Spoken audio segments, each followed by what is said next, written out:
Radio Notre-Dame, le grand témoin. Je reviens à votre réflexion sur le pouvoir, Olivier Bobineau. Est-ce que le vrai pouvoir n'est pas en réalité dans le don et pas dans la domination? Ou alors, est-ce que le don n'est pas la façon la plus subtile de dominer? Visiblement, le livre de chevet de Louis Dauphren c'est l'essai sur le don de Marcel Mauss, puisque la conclusion, cher Louis, de cet essai, c'est de dire la seule force morale, le roc, et donc c'est quand même l'un des grands anthropologues en France, plutôt scientifique, qu'on peut pas taxer de prendre ici ou là, comment dire, de mettre en avant sa foi ou une religion quelconque. Il dit, le roc de toute société, c'est le don. Le roc de toute société, c'est le don. Et il dit, mais pourquoi, en particulier, le don comme roc? Donc il fait une allusion là à l'évangile, par ailleurs, le roc. Bon. Oui, ce n'est pas la musique, bien entendu, dont je pourrais parler ultérieurement, si vous voulez. Mais le roc, c'est une forme de pouvoir. C'est aussi une forme de pouvoir, Loli. Le don comme roc, ça veut dire que c'est le don, mais derrière le don, c'est se donner, nous dit Marcel Mauss. C'est ce qu'il appelle, en ayant analysé les circuits du don dans l'océan Pacifique, le how. H-A-U. C'est-à-dire que, qu'est-ce qui fait que le don structure et défie des personnes? C'est pas l'objet donné, et c'est pas en tant que tel le geste, c'est le fait que quand vous donnez une partie de vous. Et que cette partie de vous, l'autre la reçoit comme son cadeau, véritable cadeau. Il y a l'objet, mais ce qui compte, c'est le geste, mais aussi, nous dit Mauss, cette partie que vous donnez de vous là-dedans. Et l'objet vient supporter, vient en quelque sorte contenir l'objet d'une présence humaine. L'objet d'une présence humaine. Et ça, c'est infini. Et ça structure l'humanité. Et ça, c'est le summum du pouvoir, en réalité, si c'est reçu. Et ça, en l'occurrence, c'est le summum du pouvoir. C'est le summum du pouvoir. Mais à vrai dire, ça veut dire que l'amour est au cœur du pouvoir, dans ce cas. Et donc, dans ce cas-là, l'amour, pour les chrétiens, le don, et je repense à ce proverbe essentiel de la sagesse sanskrite qui dit « Tout ce qui n'est pas donné est perdu ». C'est ça, le pouvoir du don. On a le sentiment que ce pouvoir du don, aujourd'hui, qui est obscurci peut-être par la matérialité, il se cache. Il n'est pas au cœur des relations sociales. C'est toujours le profit, c'est toujours l'accumulation, c'est toujours la quantité, mais c'est jamais en termes de présence. Alors là, il faudra qu'on refasse une émission là-dessus. Il y a les travaux depuis 1981 de la revue du Mauss.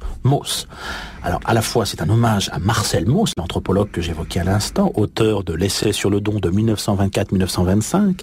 Mais d'autre part, Mauss, ça veut dire mouvement anti-utilitariste dans les sciences sociales. Mouvement anti-utilitariste dans les sciences sociales. L'idée, c'est de dire, on veut nous faire croire qu'on est dans une société strictement utilitaire, où c'est l'intérêt qui compte, où c'est la stratégie, où c'est la domination, où tout cela classique.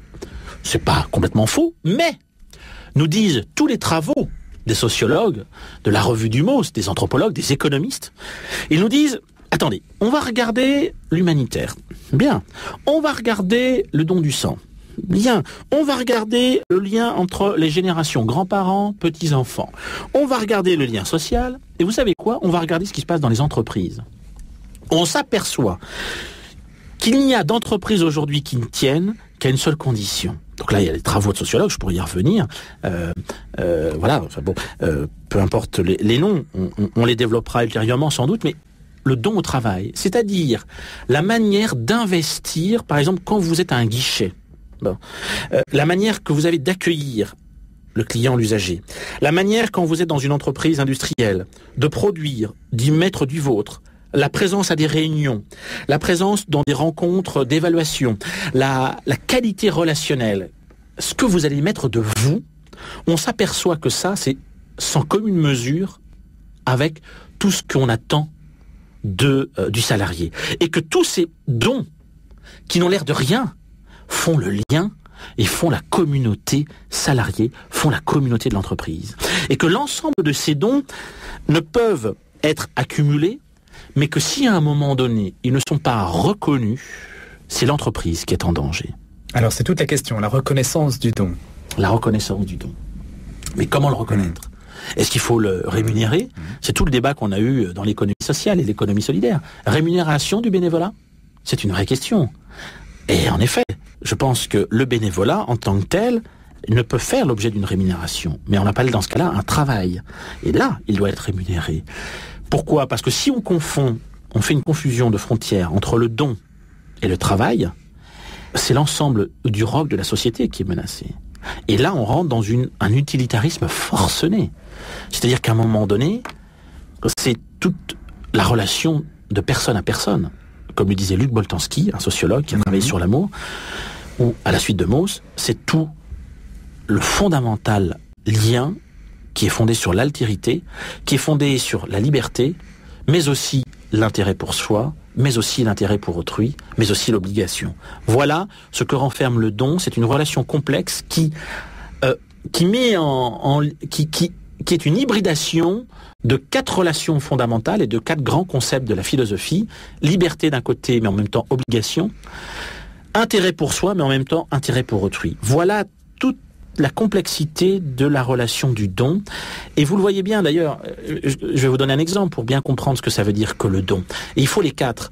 C'est que quand vous faites un cadeau, par exemple, vous avez la liberté de le faire. Mais en même temps, vous qui le recevez, nous dit Marcel Mauss, celui qui reçoit le cadeau, il se sent lié, il se sent obligataire, obligation, il se sent lié, ne serait-ce qu'en disant au moins merci. Ce n'est pas facile de recevoir un cadeau, forcément. Et bien sûr. Et comment répondre ? Comment répondre, lui ? C'est pas facile.